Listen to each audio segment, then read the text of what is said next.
for myself,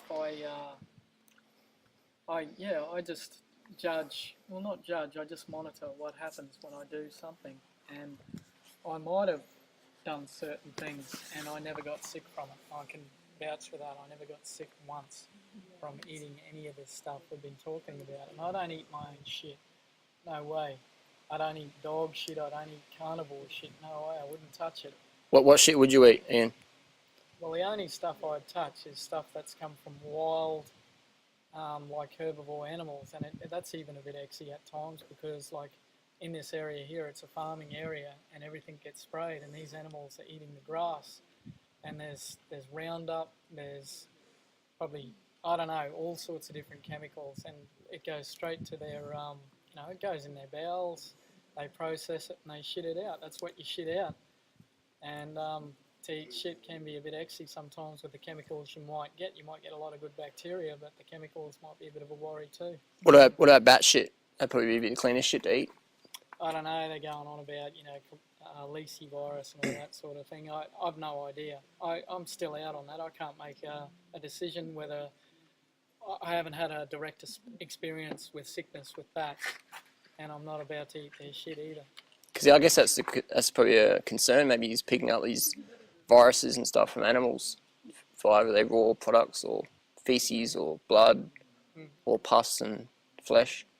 Has that ever been a concern for you, getting viruses and stuff? Well, it's a concern for me when the actual industry is totally wrong. Like the dairy industry, for a start, is mass production. The cows have got mastitis in their tits. They're producing pus. And it's just nuts. And why they pasteurise it, homogenise it, all of it, because the milk's poison anyway. And what they feed the cattle, a lot of grains and all sorts of rubbish. That's a concern. I wouldn't have any of that conventional stuff.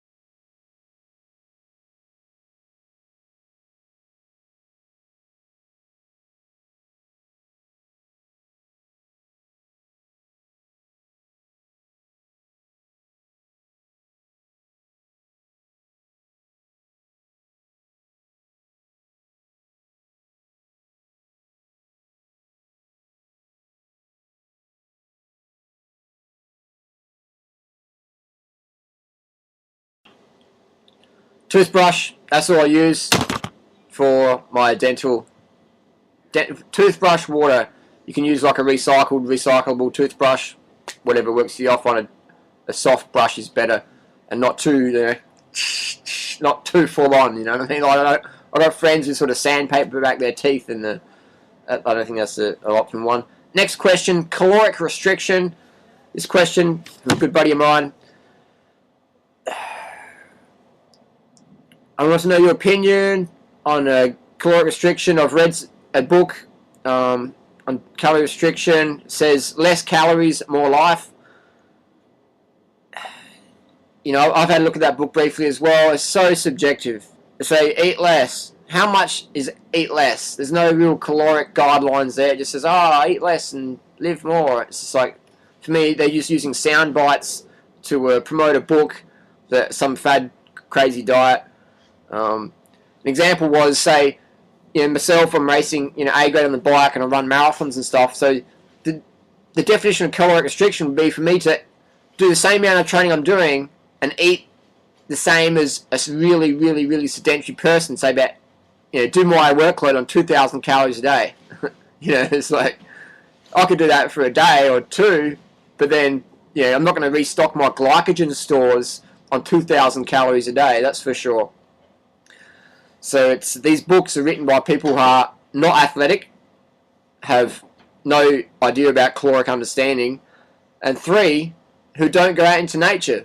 Because when you go out into nature, what do we see? The animals who eat the less, they thrive the most? No way! The alpha animals, the dominant animals, the animals get to breed, the animals who eat the most of their biologically specific diet. I.e., if you're a polar bear and you eat bananas, you're not going to do well. If you're a polar bear and you eat walrus and fish, you're going to do well. And if you're the polar bear who eats the most walrus and fish, you're going to do the best. If you're a bonobo and you eat Big Macs, you're not going to do well. If you're a bonobo and you eat fruit and vegetables in your bonobo diet, you're going to do good. And if you're the bonobo who gets the most food You want to become the alpha bonobo, and you'll get priority of who you mate, where you want to eat, where you want to live, etc. The animals in nature who eat the least go downhill. You're not going to see an animal in nature who calorie restricts. You do not see this. This is some creation of, someone who's got an eating disorder somewhere and writing a book about it, and because they're eating junk food, and if you eat less junk food, you do better. And then they apply it to everything. They throw the chickpeas out with the chickpea water, or they throw the banana skin out with the banana. You know what I mean? You want to keep the good stuff and just get rid of the slop. And for me, caloric restriction, no way. If you're eating Big Macs, yeah, eat less Big Macs, or ideally get it out of your diet, get all your animal out of your diet. But if you eat less animal, you'll do better than someone who eats a lot of animal. But you'll do better if you get rid of the animal and eat more, plant-based foods, ideally fruit as your primary carbohydrate source. But say if you're on the best diet, which is a low-fat, raw vegan diet, high in fruit and a bit of greens and low in fat, and if you don't get enough calories on that diet, you will go downhill despite eating the best diet for humans. Why? It's not my opinion, it's the nature's opinion. It's our biologically adapted diet. Fruits as a staple, bit of greens, maybe occasionally some nuts and seeds.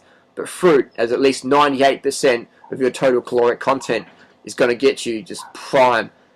As long as you eat enough calories every day, at least 3,000 calories a day. Otherwise, you're not really going to get your best. You can ride your bike with 50 psi in your tires on a road bike, or 10 psi in your tires on a mountain bike. You can do that, but you're not going to do as good as if you pump it up fully.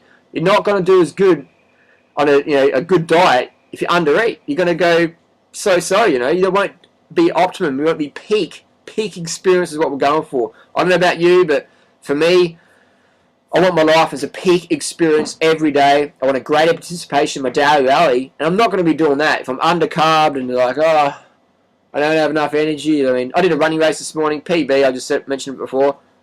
But then afterwards, I went to the Green Day Out Festival, and I was talking to people again and again and again, giving talks and questions and all this and that. Where am I going to get the energy from if I'm calorie restricting? I'm going to be like, stimulant, coffee, all these stimulants to get some sort of energy, which is most people do in society. I don't want that. I hate coming down, man. I want to feel high all the time. Just go to sleep at the end of it all.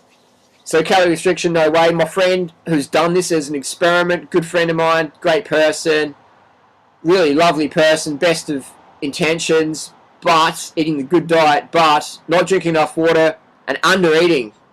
And recently did an extended, I won't say the name, but extended, juice thing on not enough calories and ended up in hospital getting force-fed cooked food and force-medicated. And that's not what anyone wants or anyone deserves, really. But luckily they did save their life.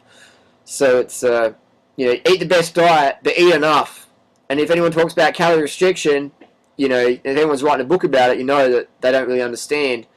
Eat a high caloric diet and live the high caloric lifestyle. You know what I mean? Who wants to sit around and just go, oh, I'm not eating much today, and I don't know what to say, hello, hi.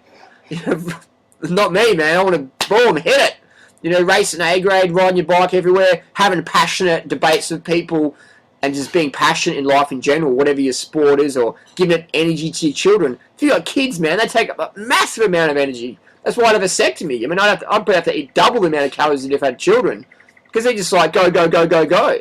I mean, if you want to be really fit, just try and keep up with a 5-year-old all day. Just, shadow a 5-year-old, and you'll be just like super fit. You don't need a personal trainer. Just follow your kids around all day and play with them and mimic them. What a great activity that is. You just be burning through the calories. Make sure you eat enough, otherwise you won't be able to maintain it, and your kids will frustrate you. Let's have our kids fascinate us rather than frustrate us. Let's eat enough calories from a high carb, low fat, raw vegan diet, or if you're not going to do that, at least a high carb, low fat vegan diet, and you'll be dominating, man. Who want energy, man? That's what it's about. Energy and fuel to go the distance and have a great life.